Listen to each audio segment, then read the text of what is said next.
Assalamualaikum warahmatullahi wabarakatuh. Saya Dewi Sartika, CGP Angkatan 10, Kabupaten Lampung Barat. Saya mengajar di SDN 1W Mengaku di kelas 2. Hari ini saya akan mewawancarai kepala sekolah saya dalam rangka menunaikan tugas CGP, yaitu demonstrasi kontekstual modul 3.1 tentang pengambilan keputusan berbasis kebajikan. Beliau adalah kepala sekolah saya. Silakan Pak. Assalamualaikum warahmatullahi wabarakatuh.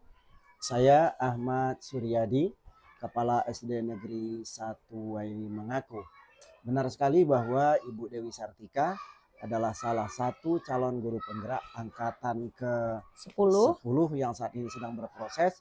Semoga proses ini berjalan lancar dan berkembang terus kompetensinya setiap hari, semangat dan keikhlasannya. Assalamualaikum Pak Sur, selamat pagi. Waalaikumsalam warahmatullahi wabarakatuh. Terima kasih sudah meluangkan waktunya hari ini Iya. untuk membantu saya melaksanakan tugas demonstrasi kontekstual saya. Hari ini saya akan memberikan atau mengajukan beberapa pertanyaan untuk Bapak ya Pak. Boleh. Silahkan. Kita langsung saja ya Pak. Yang pertama, selama ini bagaimana Bapak dapat mengidentifikasi kasus-kasus yang merupakan dilema etika atau bujukan moral, Pak? Ya. Terkait dengan dilema etika yang kita sendiri tahu bahwa dilema itu sebuah sikap, perasaan, bimbang, ragu untuk memutuskan sesuatu. Terkait dengan dua hal yang sama pentingnya. Kadang-kadang maunya hati kita dua-duanya dilaksanakan. Ya. Tapi terbentur dengan berbagai hal, mungkin tidak bisa dilaksanakan dua-duanya karena apa dan sebagainya, sehingga timbullah sebuah dilema. Nah, cara mengidentifikasinya sebenarnya tidak ada cara khusus, melainkan ketika bertemu dengan situasi itu. Ya. Hanya kalau bagi saya dalam memanage sekolah kita ini, tentu menjelang awal-awal tahun, saya sudah membuat konsep menulis poin-poin yang menurut saya perlu dilaksanakan. Baik oleh saya pribadi atau oleh guru-guru atau yang akan dilaksanakan siswa atau yang akan kita sampaikan ke wali murid. Ya. Itu udah semua poinnya udah ditulis. Poin A, poin B, poin C, terus diidentifikasi, dikumpulkan. Nah, kemudian baru nanti setelah itu kita mulai mengerucut kira-kira yang bisa dilaksanakan di tahun ini, didukung waktu, didukung situasi, didukung oleh dana yang mana. Mulai dari puluhan bahkan mungkin sampai 20-an kasus atau 20-an poin, mungkin tinggal terjaring 10 lagi. Di antara 10 itu belum tentu juga bisa terlaksana semua. Bisa saja 2 atau 3 ada yang ini tidak bisa laksanakan semua ini, padahal penting semua ini, bagus semua ini. Maka buat skala prioritas. Mana yang sangat mendesak saat ini? Oh ya, yang ini. Nah, sudah yang ini. Tapi yang ini jadi catatan. Jadi skala prioritas di masa yang akan datang. Jadi intinya kalau saya menganalisanya dengan membuat konsep, ditulis. Iya, Pak. Ditulis. Karena saya tipe orang pelupa. Jadi kalau diingat besok saya ngacak-ngacak pikiran saya. Iya. Saya punya agenda sendiri, saya tulis, oh tahun ini butuh ini. Nah, skala prioritas tahun ini yang ini, oh berarti ini disingkirkan dulu. Nah sekarang yang bisa dilaksanakan ini, betul-betul yang ini dan sebagainya. Iya. Seperti itu. Oh iya Pak. Baik. Pertanyaan kedua Pak, bagaimana Bapak menjalankan pengambilan keputusan di sekolah Bapak? Terutama untuk kasus-kasus di mana ada dua kepentingan yang sama-sama benar atau sama-sama mengandung nilai kebajikan. Silakan Pak. Ya, jadi mengambil keputusan itu memang tugas pimpinan. Tetapi unsur dari pimpinan dalam mengambil keputusan itu tidak serta-merta harus dia sendiri. Kalau ada hal yang hubungan dengan dilema, kecuali kalau menurut pimpinan ini nggak akan jadi dilema. Ya sampaikan saja, putuskan saja. Jadi jatuhnya dia instruksi perintah. Kita begini, kita begini, kita begini. Ketemu dengan dilema, nggak bisa sendiri. karena akan berbentur dengan kepentingan-kepentingan lain. Ya. Nah, cara saya tentu bangun tim, berdayakan tim, ya ajak kawan ngobrol. Jadi keputusan yang ada sama saya udah saya simpan di otak itu, saya pelurkan lagi dengan kawan-kawan. Nah, kawan-kawannya itu saya sendiri yang pikirkan apakah ini perlu pleno secara menyeluruh atau butuh 2-3 kawan saja, Ya. lawan berembuk.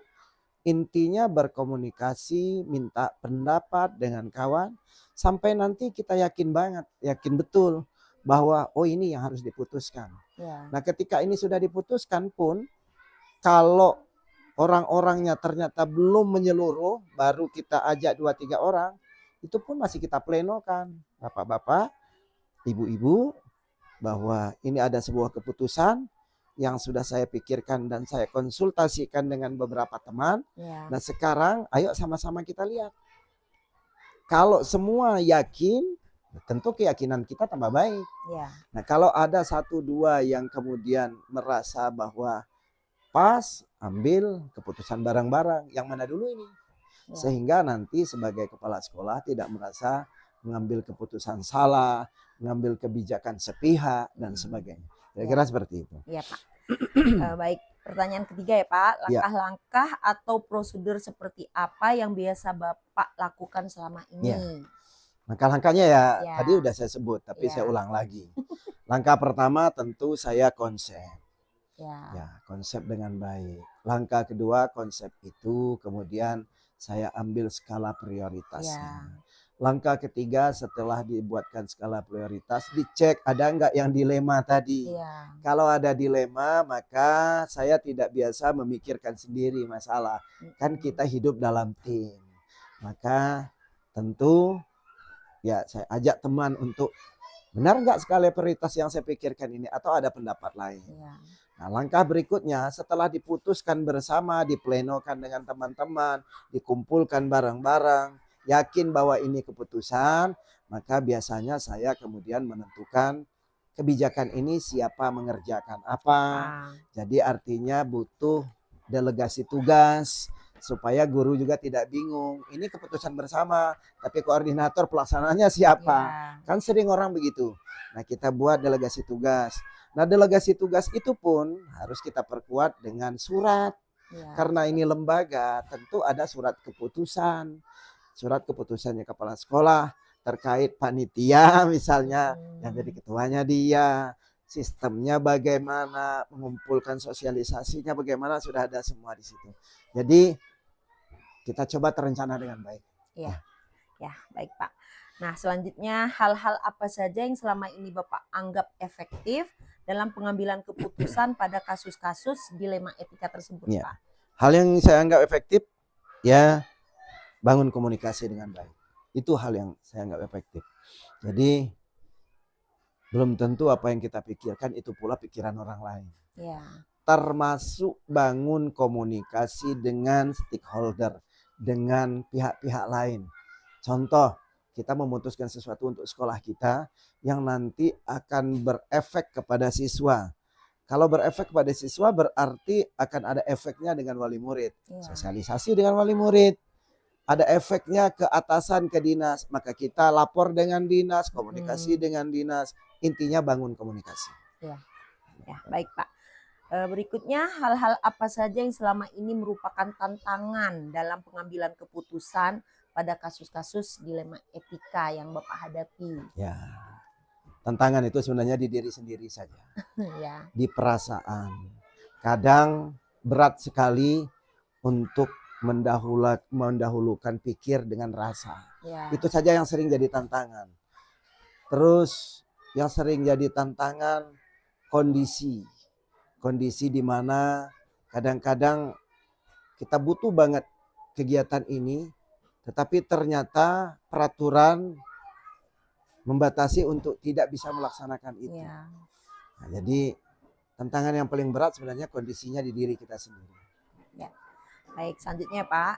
Apakah Bapak memiliki sebuah jadwal tertentu dalam sebuah penyelesaian kasus dilema etika? Apakah Bapak langsung menyelesaikan di tempat atau memiliki sebuah jadwal untuk menyelesaikannya? Bentuk dan prosedur seperti apa yang Bapak jalankan? Ya. Kalau jadwal tidak ada. Jadi karena kasus dilema juga tidak tiap hari ada. Ya. Ya, ketika ada kasus dilema seperti itu, maka prinsip saya dari dulu itu selesaikan satu masalah, maka Anda akan menyelesaikan berbagai masalah berikutnya. Ya. Itu kata-kata bijaknya. Ya. Artinya jangan biasa membawa minap satu masalah. Ya. Karena besok pagi belum tentu nggak datang masalah baru. Iya, pasti ada. Jadi ketika ketemu kasus-kasus dilema seperti itu, kalau saya biasanya langsung saya cari solusi. Iya. Tidak selesai dengan sendiri, ajak kawan. Tidak selesai berdua, kenapa kalau bertiga? Iya. Tidak, kumpulkan barang-barang, cari barang-barang, komunikasi barang-barang. Karena tidak ada masalah dimunculkan, tidak ada solusi. Iya. Saya tipe orang yang solutif, bukan memendam masalah, tetapi mencari solusi dari masalah. Ya, baik Pak. Pertanyaan berikutnya, adakah seseorang atau faktor-faktor apa yang selama ini mempermudah atau membantu Bapak dalam pengambilan keputusan dalam kasus-kasus dilema etika?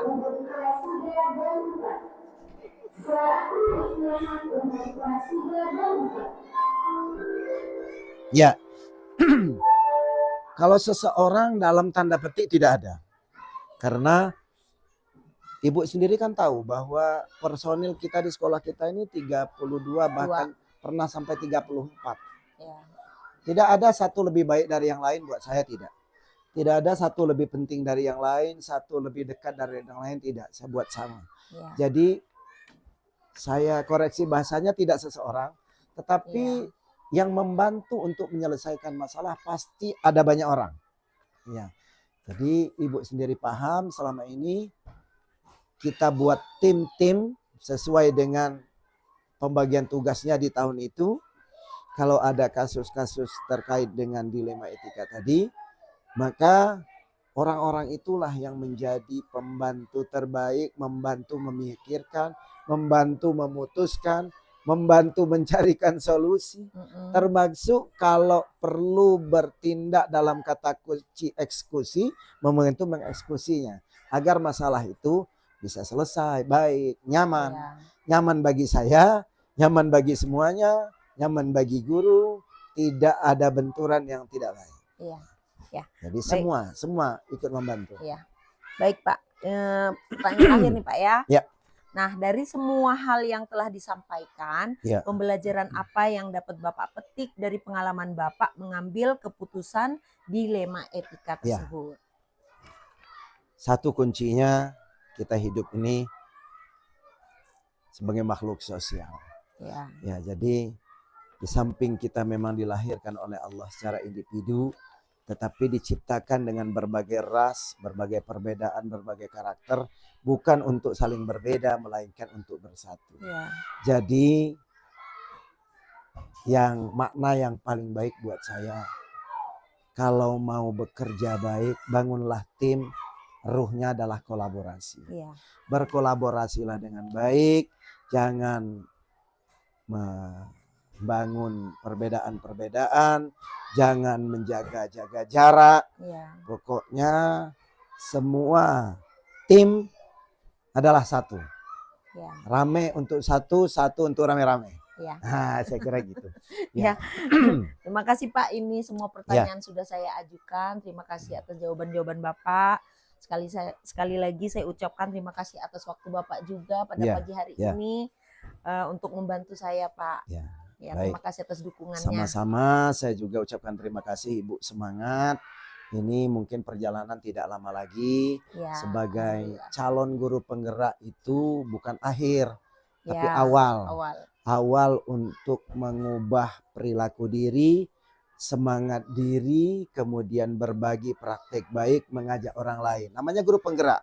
Bergerak, tergerak, dan menggerakkan. Silakan berkembang sebisanya, mengepakkan sayap sejauh-jauhnya, Ya. tetapi jangan terbang sendiri. Ya, Tapi ajak kawan berkolaborasi biar bisa maju sama-sama. ya, insya Allah Saya. Pak. Ya. Demikianlah wawancara saya kepada Bapak Suryadi selaku kepala sekolah saya. Saya akhiri. Wassalamualaikum warahmatullahi Waalaikumsalam wabarakatuh. warahmatullahi wabarakatuh. Tabi pun.